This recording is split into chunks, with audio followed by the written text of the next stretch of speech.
Success is obviously is not an accident. Strain every nerve and crack the civil services examination. At the end, they will become civil servants and they will do better than officers like me. She appeared. She cracked. She not only cracked, in fact, she topped the civil service examination. She stood first. The IAS gives you enormous power. It gives you enormous courage. And Veranda IAS is ready to play a role to guide at this point of time.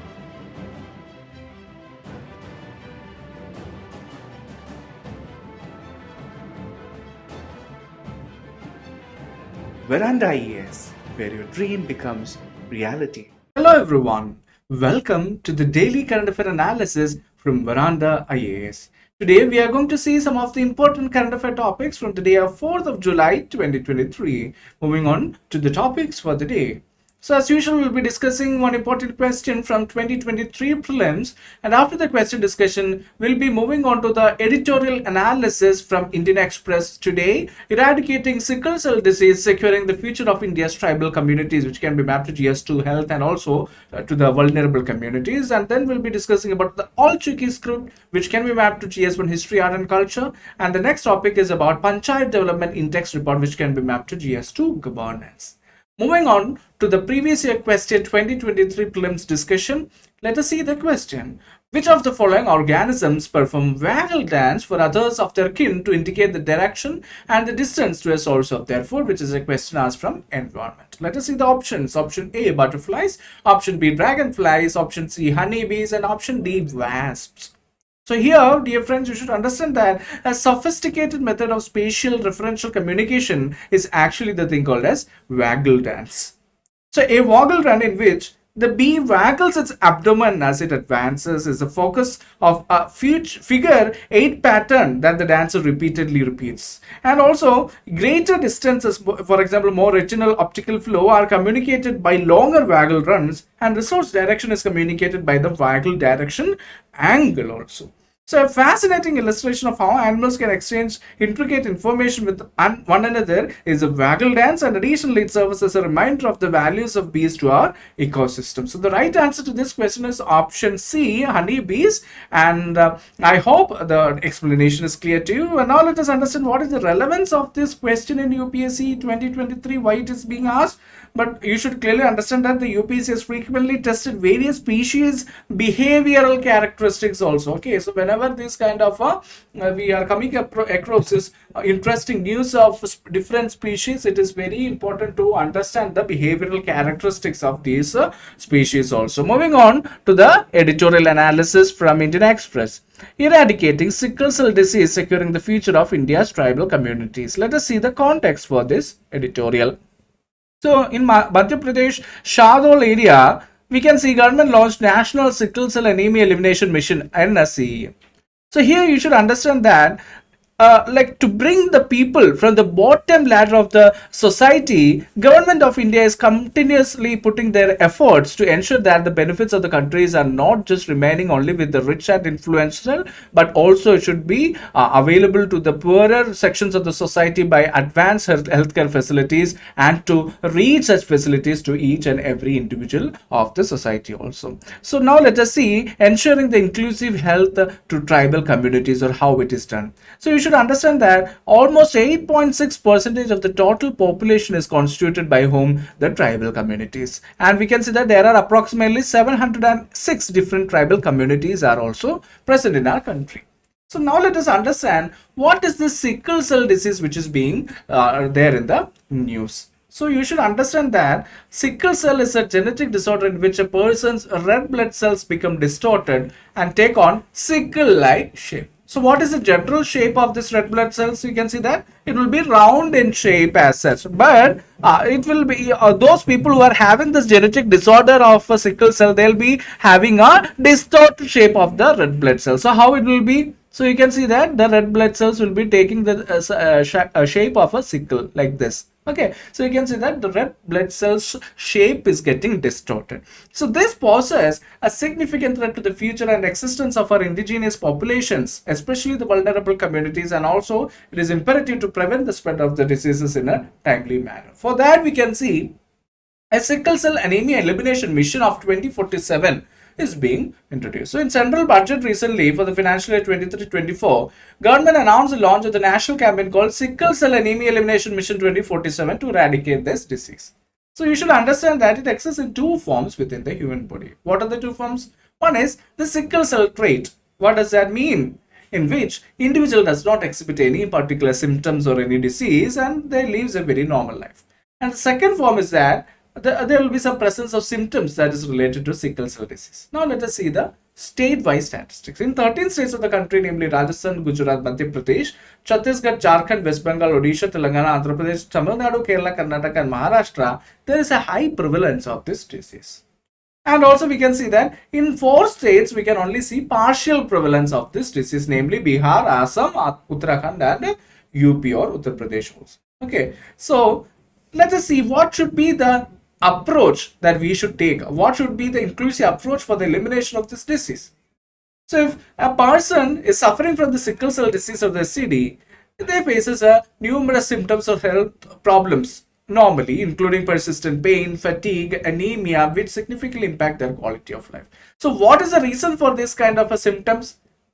For that, you should understand what is the role of red blood cells. So we understood that those who are having the sickle cell anemia, the red blood cells are having a distorted shape, right? Sickle shaped red blood cells will come. So what is the purpose of red blood cells? Red blood cells are the one which carries oxygen throughout the bloodstream. So whenever this distortion of the shape is happening because of the genetic disorder, the red blood cells loses its efficiency and its capacity to carry the oxygen throughout the blood cells, and also it will result in such kind of symptoms like that of pain, fatigue, anemia, etc. So under this mission, efforts are being made to eliminate this kind of anemia through two approaches. Two approaches we can follow as an inclusive approach. What is the two approach? First one, we should focus on prevention. That is, we should ensure that no new cases will be born. And the second approach will be manage the treatment and provide adequate healthcare facilities accessible to each and every strata of the society, especially for individuals who are already affected by the disease.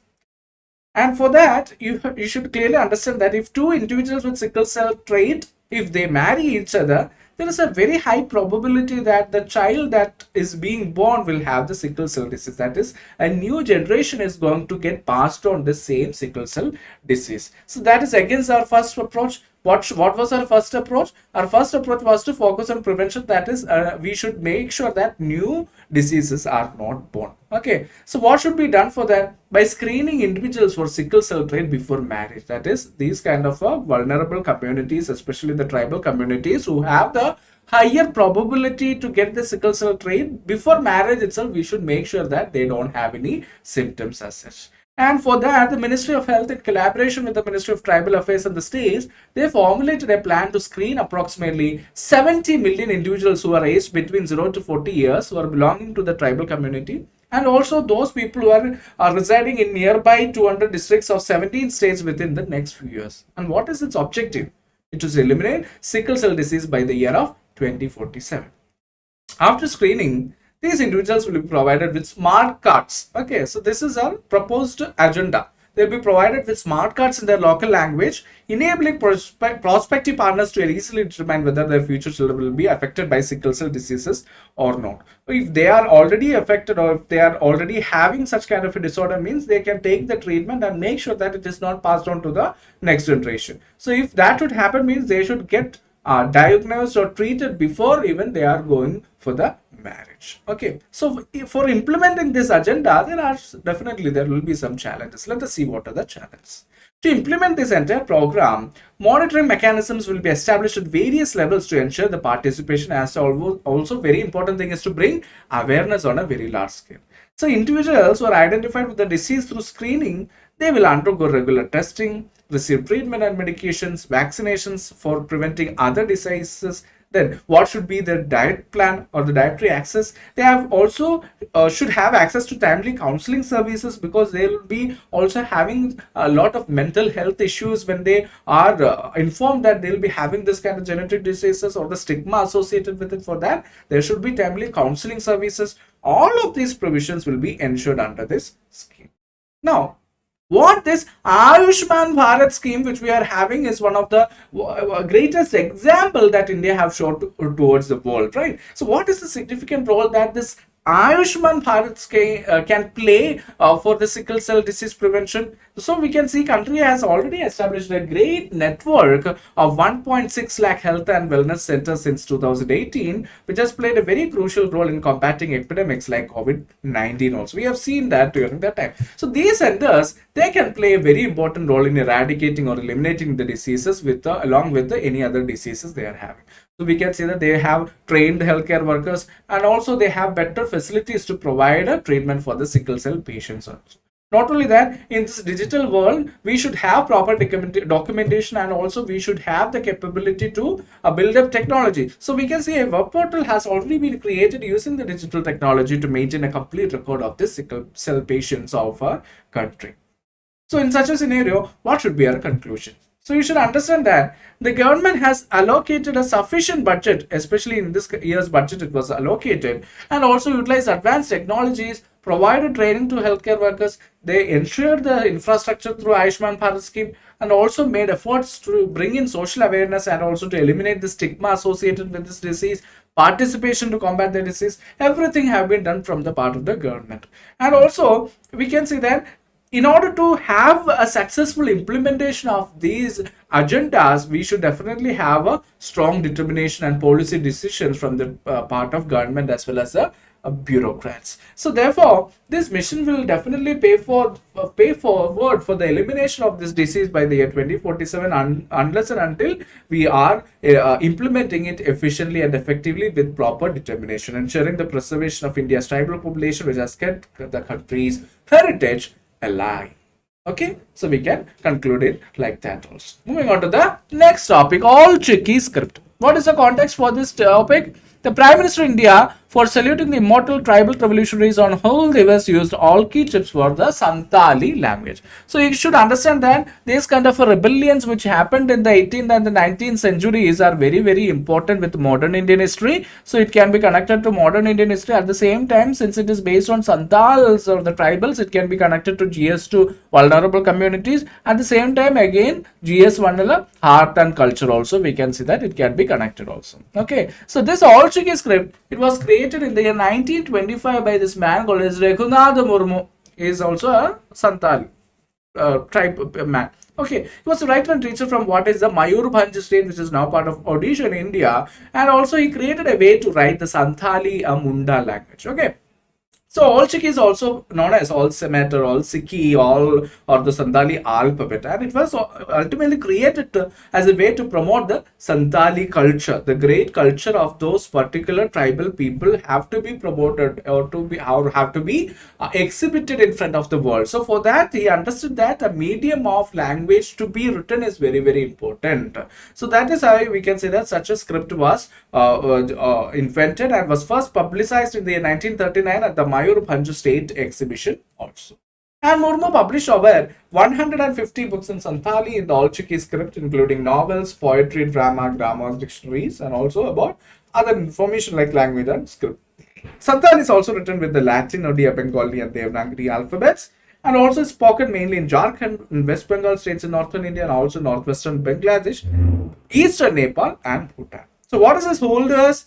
It is a revolution which actually began in 1855.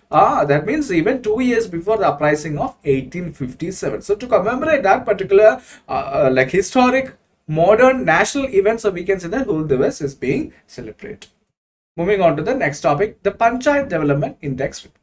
What is the context for it? The Union Minister of State for Panchayati Raj released a report on Panchayat Development Index or PDI at the National Workshop on Panchayat Development Index, which held in New Delhi. Now let us see some of the facts of the report of PDI. So this project was carried out in 4 districts of Maharashtra, in that is Pune, Sangli, Satara, and Solapur. So what was the data collected? So the data that they collected from this pilot project was used to compile the report of the Panchayat Development Index Committee. And this pilot study showed that 70% of the panchayats in the 4 districts of Maharashtra fall in category C, while 27% are in category B. And also, the report highlights that the need for evidence-based planning, resources must be deployed wherever required for the overall or the holistic development of the society. Now, let us see the most important part. What is this Panchayat Development Index? So you should understand that it is a very composite index that measures the performance of panchayats in achieving the localization of sustainable development goals, that is SDGs, whether the panchayats are forming our SDGs or not. And it provides a very holistic and evidence-based assessment of the development status of panchayats, highlighting their strengths or their weakness. Not only that, it aims to promote the localization of SDGs by creating awareness among panchayats and also stakeholders about their importance. And also it encourages panchayats to adopt best practices and innovations to improve their performance in achieving the sustainable development goals. So this PDI, they also provide rankings for panchayats at different levels, including district panchayat, block panchayat, village panchayat, based on their overall scores. So these panchayats are categorized into 4 grades based on their scores. That is, it is grade D for the panchayats who are scoring under 40%. So for the panchayats who are scoring between 40 to 60%, it is grade C, and the panchayats which are scoring between 60 to 75%, it is grade B, and grade A for 75 to 90% score, and A plus for the panchayats who are scoring above 90%.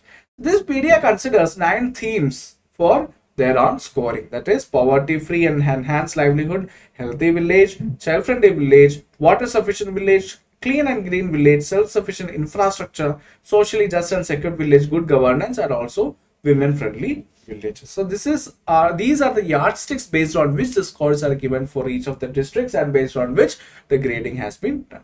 Moving on to the question of the day. Which of the following factors are considered while calculating the Panchayat Development Index in India or the PDI in India?